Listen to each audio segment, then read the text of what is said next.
नमस्ते, आफिजालमा हार्दिक स्वागत।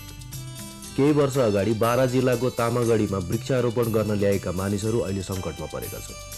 सङ्कट मानिसहरूलाई मात्रै होइन, त्यहाँको जङ्गललाई पनि परेको छ। मोहन मैनालीको रिपोर्ट।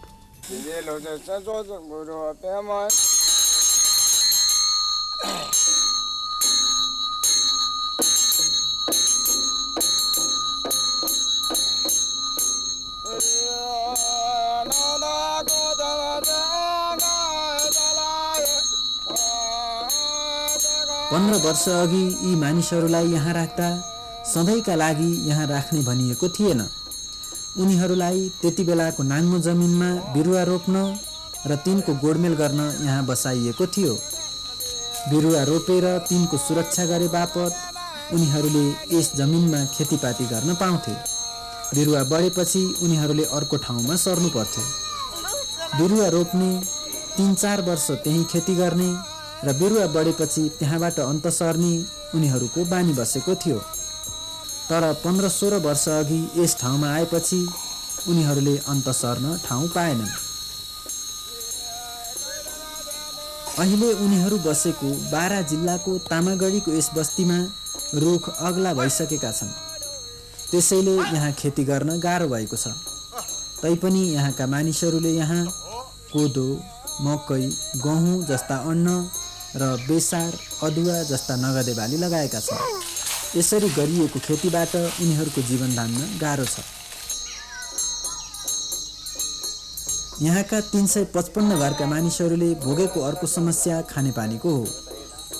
खानेपानी लिन यहाँका मानिसहरूले 3 घण्टा टाढा जानुपर्छ।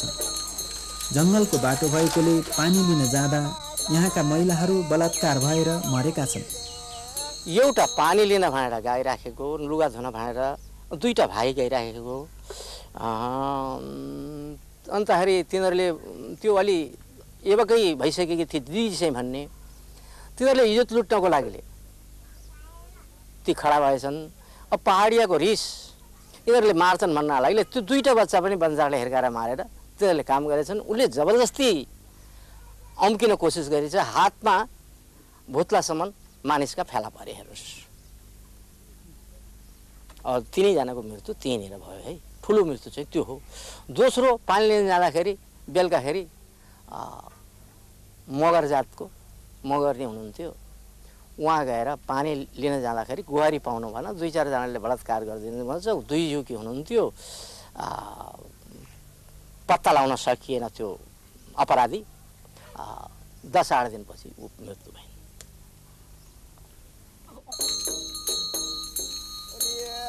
अहिले यहाँ बसेका मानिसहरूमध्ये कोही यसअघि बागमती किनारमा बसेका थिए।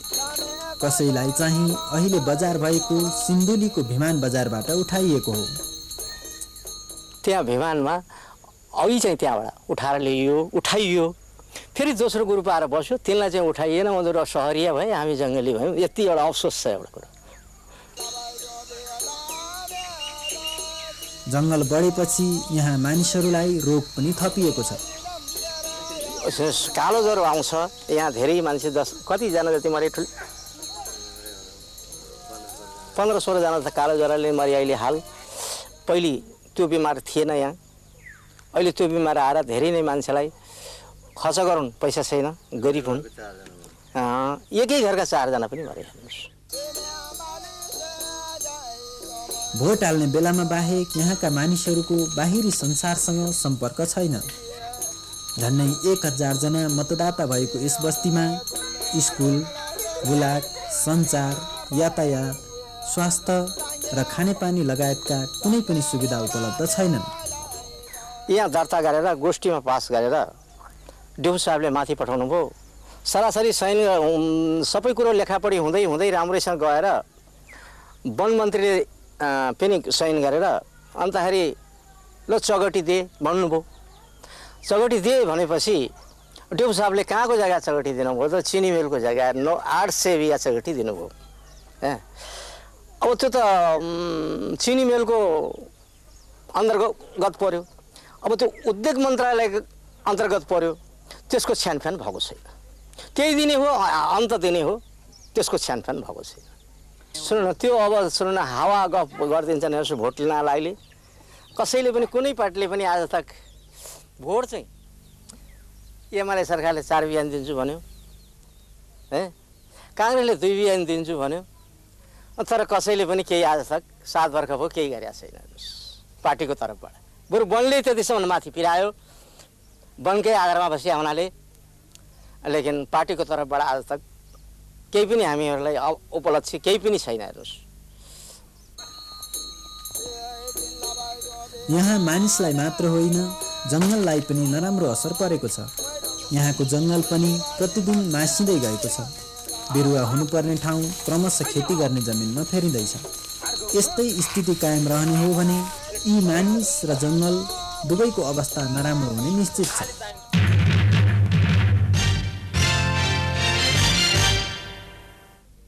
दक्षिण एसियाली राष्ट्रहरूमा दाइजो प्रथाले नराम्रोसँग ज्वरो गाडेको छ।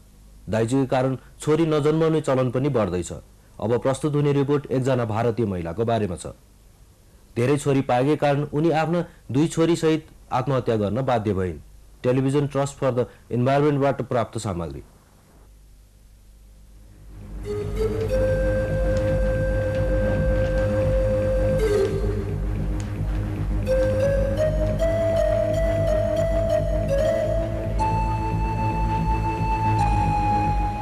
दूसरा एक और चीज है कि अभी तक जो पुरानी जो रीति हाम्रो परम्परा संस्कृति अनुसार जब कुनै घरमा छोरो जन्मन्छ तब उसका आमा बाबुले मोक्ष पाउँछन्। तो माँ बाप को मोक्ष प्राप्त होता है, जिसकी वजह से वो छोरा पाएपछि स्वर्ग पुगिन्छ भन्ने अंधविश्वास प्रचलित छ। मोक्ष का मतलब है कि अभी हम स्वर्ग में जा रहे हैं। लड़का पैदा हुआ तो वो मोक्ष मिल गया और वो स्वर्ग में जा रहे हैं। जुन 8, 1993 नयाँ दिल्ली भारतमा आमाले छोरीलाई विष खुवाइन्।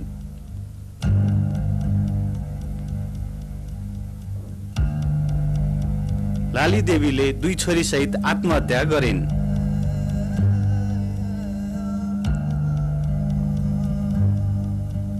लालीका अरू 3वटी छोरी जीवित छन्।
This is the one of the biggest postmortem centers in Delhi. यो दिल्लीमा भएका ठूला पोस्टमार्टम केन्द्र मध्येको एक हो।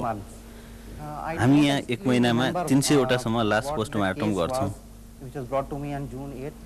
जुन 8 तारिकमा हामी कहाँ आएको लासका बारेमा मलाई के सम्झना छ भने एउटी आमा र 2टी छोरीले मुसा मार्न प्रयोग गरिने विषादी खाएर आत्महत्या गरेका थिए। सेल्फस नामले चिनिने यो विष सजिलै र जहाँ तहीँ किन्न सकिन्छ। छोरा पाउन नसकेकाले लालीले यसो गरेकी हुन सक्छन्। 8 तारिक साँझ 6 बजेतिर मैले उसलाई फोन गरेको थिएँ। उसले त्यो बेला अल्छी लागे चाहिँ गरी बोलेकी थिए। मैले के भयो भनेर सोध्या पनि थिएँ। त्यति बेला उसले अलि सन्चो छैन भने। तर त्यसको 2-3 घण्टामै यति ठुलो घटना भयो। कुनै पनि मानिसले यो कल्पनै गर्न सक्दैन। उसले त्यसो किन गरी? मैले यो कुरा पुलिसलाई पनि भनेको थिएँ।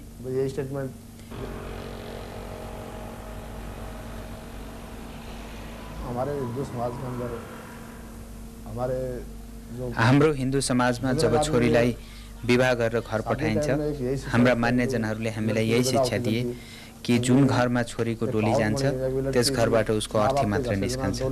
हामीले पाएको शिक्षा त्यही हो। सम्बन्ध विच्छेदको मामलामा खास गरी छोरीको सम्बन्धमा लोग्नेसँग छुट्टिएको आइमाईलाई हिन्दू समाजले त्यति मन पराउँदैन।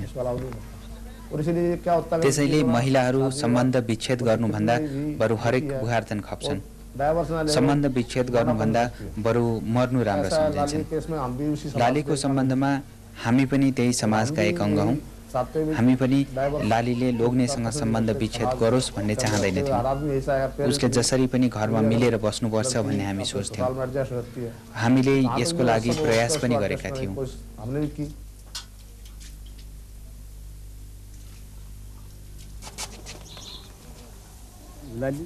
लाली आफ्नी सासूलाई बोलाउन यहाँ आएकी थिए। मैले उसलाई किन आएकी भनेर सोधेँ अनि उसले गर्भपात गर्न लागेको कुरा बताए। मैले त्यसो नगर छोरी, हाम्रो खानदानमा यस्तो चलन छैन, भगवानले छोरा दिइहाल्छन् भनेर उसलाई सम्झाएँ। तर उनले मानिनन्। ऊ बाध्य भएर सासूलाई लिएर दिल्ली गई छोडी।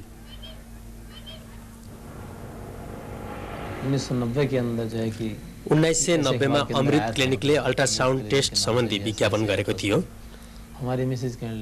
लालीले अल्ट्रासाउन्ड टेस्ट गर्छु भनी मैले त्यस्ता कुरा गर्न हुँदैन भने, तर ऊ मानिन। त्यसपछि म उसलाई लिएर अमृत क्लिनिक गएँ। अल्ट्रासाउन्डका लागि 1000 रुपैयाँ लाग्छ भन्यो। मैले पैसा तिरेँ र टेस्ट गरिदिनुस् भने। तर उनीहरूले बच्चा छोरा हो वा छोरी भनेर एक किन भन्न सकेनन्। यसको परिणाम बच्चाको अवस्थामा निर्भर गर्छ। बच्चा राम्ररी देखिने गरी बसेको छ भने हामी बच्चा केटा वा केटी भनेर भन्न सक्छौँ। तर बच्चा नदेखिने गरी बसेको छ भने हामीले 10-15 मिनट र कहिलेकाहीँ त 2 घण्टासम्म पर्खनुपर्छ। कहिलेकाहीँ त भोलिपल्ट फेरि जाँच गर्नुपर्ने पनि हुन्छ। उनीहरूले फेरि जाँच गरे, फेरि 1000 रुपैयाँ लिए। उनीहरूले दोहोर्याएर तेहरियाएर जाँचे। त्यति गरेपछि उनीहरूले पेटको बच्चा केटी नै हो भनेर ठोक्वा गरे। जाँचको परिणाम 100% सत्य हुन सक्छ, तर यसका लागि जाँच गराउनेले यथेष्ट समय दिन सक्नुपर्छ। मेरी श्रीमती फेरि अर्की छोरी हुने भएकोमा चिन्तित थिइन्। 4वटी छोरी पहिल्यै भइसकेका थिए। फेरि अर्की छोरी हुने भई भनेर उनलाई चिन्ता लागेको थियो। उसने काफी भारीपन महसूस किया। मतलब उसको 3 लड़की के बाद जो है 3वटी छोरी भएपछि चौथोको पालोमा जब चौथो बच्चा पनि छोरी नै हो भनेर भनियो, त्यसपछि उसलाई उसको घरमा गर्भपात गर्न दबाब दिन थालेछन्। तो हमारी मिसेज के दिमाग में कुछ ज्यादा टेंशन मतलब हो गई। वो जबरदस्त सबैले गर्भपात गर भनेर दबाब दिए। उनलाई चिन्ता बढ्दै गयो। हामीले उनलाई अस्पताल लग्यौं र गर्भपात गरायौं। सफाई बोलते हैं क्या, सफाई वगैरह कराने के लिए मतलब मुझे गर्भपात गर्दा थाहा भयो गर्भमा छोरी हैन छोरा थियो। उसको मतलब जो है कि ले जाया गया। उसके बाद जब वो मेरो मुटु गरुङ्ग भयो। वो पूरा का पूरा पीस बच्चे निकालने का हिसाब जिस म हडबडाएँ। मैले आफैलाई हत्यारा ठाने। तो काफी मेरे दिल को दुख हुआ, काफी मेरे को महसूस हुआ। जब मेरी श्रीमतीलाई यो कुरा थाहा भयो उनले सहनै सकिनन्। उनलाई ठूलो धक्का लाग्यो। हमारी मिसेज को जैसे पता लगा कि ऐसे ऐसे लड़का हुआ तो उनके दिल में काफी मतलब जिंदगी के अंदर बहुत बड़ा धक्का। हामी जे आशामा बाँचेका थियौं त्यो चकनाचुर भयो। उम्मीद के लिए हम जी मलाई एकदमै रिस उठ्यो। उम्मीद पे हमारे पानी फिर गया है और मतलब जैसे कि खून एकदम गर्म हो गया। मतलब जो है समाजका आँखामा उनले जीवनमा गर्नुपर्ने मुख्य काम गर्न सकिनन्। उनको हकमा त्यो मुख्य काम भनेको छोरा पाउनु नै थियो। उनी छोरा पाउन चाहन्थिन्, तर उनले यसो गर्न सकिनन्। समाजले जस्तै गरी उनले पनि छोरा पाउने कामलाई जीवनको मुख्य कामका रूपमा लिएकी थिइन्। उनले त्यसो गर्न नसकेपछि त्यो भन्दा दुर्भाग्य के हुन्छ र? उनी आफूलाई आफ्ना र समाजका आँखामा निम्न स्तरको ठान्न बाध्य थिइन्। मेरी बहिनी लाली देवी उसको लोग्ने गोपाल भन्दा हरेक कुरामा कम र अयोग्य थिइन। चालचलन, व्यवहार र अन्य कुरामा ऊ गोपाल भन्दा निकै अघि थिए। हर माने वो श्री गोपाल से तापनि छोरी नै छोरी पाएका कारण समाजका दृष्टिमा ऊ काम नलाग्ने र अरू केटाहरूले मैले लालीलाई छोरा भएनन् भनेर चिन्ता नगर भनेको थिएँ। तिमी सानो देवरलाई छोरा बनाऊ, बिहे गरिदेऊ, पाल। त्यो नभए मेरो ठुलो छोराको 3 छोरा छन्, तीमध्ये कुनै एकलाई छोरा बनाऊ, फेरि अरू 2 बच्चाहरू पनि छन्, लिन चाहे ल्याऊ भनेको थिएँ। मैले उसलाई छोरा नभए धर्मपुत्र राखे भइहाल्छ नि भनेको थिएँ, तर मेरो छोरो गोपालले मानेन। छोरी भएका कारण लालीलाई चाहिँ घरमा मानसिक रूपमा धेरै सताउन थालियो। त्यसपछि गोपाललाई लालीमाथि सौता हाल्न सुझाव दिइयो। हालसालै मलाई खबर आयो कि गोपालले 26 तारिख अर्को बिहा गर्दैछ। यो सुनेर मलाई नराम्रो लाग्यो, किनकि हाम्रो हिन्दू समाजमा एउटै घरमा स्वास्नी र 2 छोरी गरी 3 जना मरेको धेरै भएको छैन। 6 महिना पनि बितेको छैन, अर्को बिहा गरिहाल्ने, त्यो पनि धुमधामसँग। यो सोच्न नसकिने कुरा हो। यसबाट के बुझिन्छ भने गोपालले लालीबाट छुटकारा पाउनलाई जानी जानी यो सब योजना बनाएको थियो। त्यसैले म यो घटनाको बारेमा पुनः खोज तलास होस् भन्ने चाहन्छु।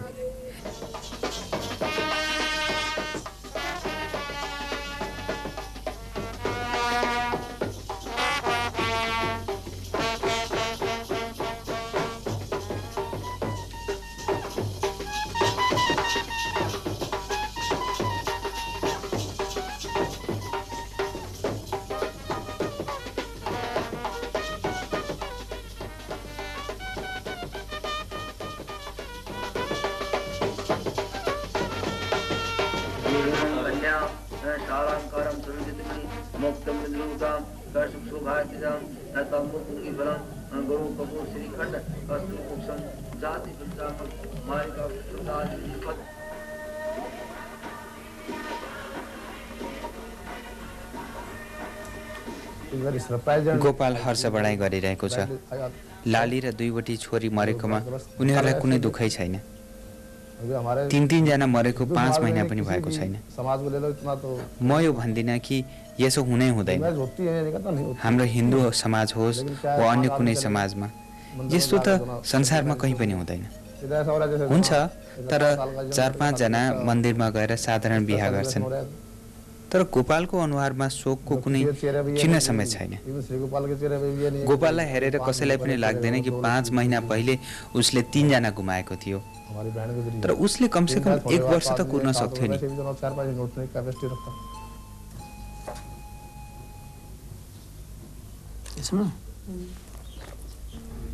छोरा त आफूलाई ठुलो सम्झन्छ, हाम्रो हेरविचार गरेमा आफ्नो इज्जत जान्छ भनेर सोच्छ। उसले आफ्नो आमा बाबुको हेरचाह गर्नुपर्दा सानो भएको ठान्छ। हामीलाई माया गर्ने त लाली थिई, ऊ गइहाली, उसले त खुबै गरे हामीलाई। म यहाँबाट आगामी चुनाव लड्दैछु। म 4वटा संगठनको अध्यक्ष छु। म भारतीय जनता पार्टीको नेता पनि हुँ। मसँग सम्पत्ति छ। अभी मंदिर के प्रेसिडेंट हैं, फिर हमारे को विजय बिहार एसोसिएशन का रिठाड़ा का म घर जग्गा खरीद बिक्रीको काम पनि गर्छु। इसके बावजूद फिर हमारे को मंडल का अध्यक्ष बनाया गया, बीजेपी मंडल का अध्यक्ष बनाया गया।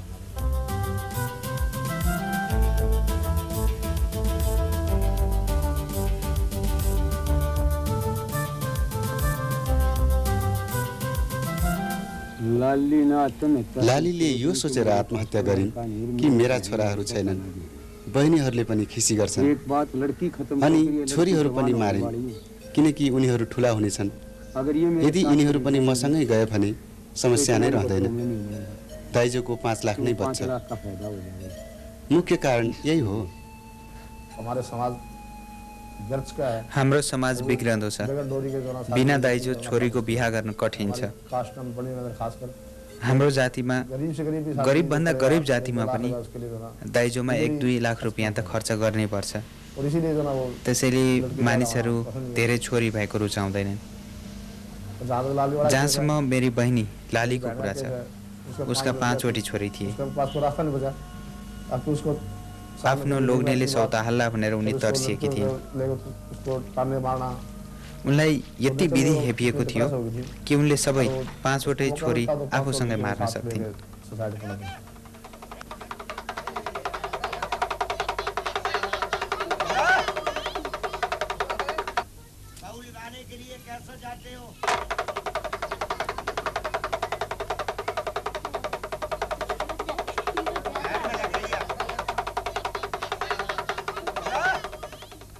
लाली देवी का केस जो है, लाली देवीको घटनाका बारेमा मैले जनसत्तामा पढेँ। उसमें हमने पढ़ा। त्यसपछि उसका बारेमा थप जानकारी पाउन निकै गाह्रो भयो। हम कर नहीं पाए क्योंकि उनका कोई रिश्तेदार हमें नहीं मिल पाया। उनका नातेदार भेटिँदैनन्। फिल्म की शूटिंग हुई तो इसके दौरान हम यो फिल्मको छायाङ्कन गर्ने क्रममा मैले उनका दाजुलाई भेटाएँ।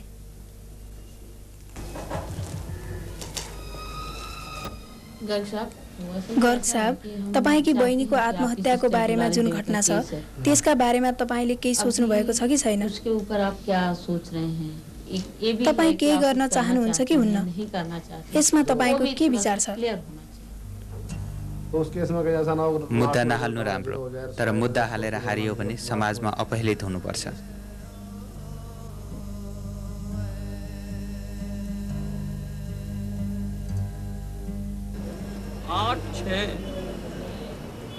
जुन 8 1993 उनी मरिन्, ठिक हो? अस्पताल कि नर्सिङ होम? Nursing home. अनि तपाईले बयान कहिले दिनुभयो त? त्यतिखेर दिएको। फिर पुलिस ने ना तो आपको मतलब पुलिसले तपाईसँग फेरि बयान लिन कोसिस गर्यो कि गरेन? गरेन। अब ये है कि इस समय या उसके बाद उनलाई आत्महत्या गर्न बाध्य पारियो भनेर तपाईले कहिलेदेखि अनुभव गर्न थाल्नुभयो?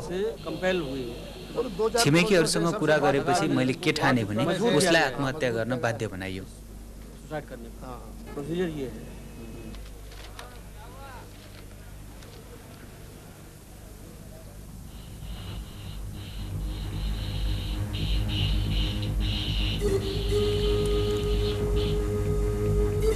नातेदारको दबावमा परेपछि लाली देवीका दाजुले कानुनी कारबाहीका लागि जाहेरी दिए।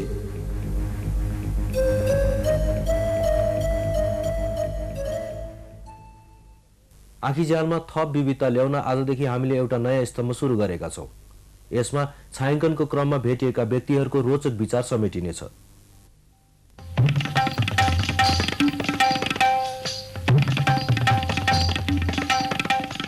यो नवलपरासी जिल्ला अग्यौलीको मुसहर बस्ती हो। यहाँका सबै परिवार भूमिहीन छन्। यही बस्तीमा बस्छन् सुखराम मुसहर। उनको विकास सम्बन्धी धारणा। घरमा आफ्नो घरमा खाना छ भने अरूको विभिन्न किसिमको विकास गर्न सक्छ हजुर। घरमा छैन भने खाना अब बुद्धि पनि हाम्रो हराउँछ हजुर। लौ खानै पर्यो, बालबच्चा पनि हो त अब लौ भात ल्या, लौ तिहुन ल्या खुवाऊ भनेर बच्चाहरू पनि रुन्छ। अब बाउ आमाको खर्चको तलासमा जान्छ हजुर। लौ अब कहाँ पाउँछु मैले 2-4 पाथी धान, अब ल्याउँछु कुटेर अनि बच्चालाई खुवाउँछु भनेर त्यो मनमा हुन्छ हजुर। अब हेर्नुहोस्, अब यो अरू विकास त गर्न सकिन्छ। घरमा आफ्नो खर्च छ भने सक्छ, खर्च छैन भने सक्दैन हजुर।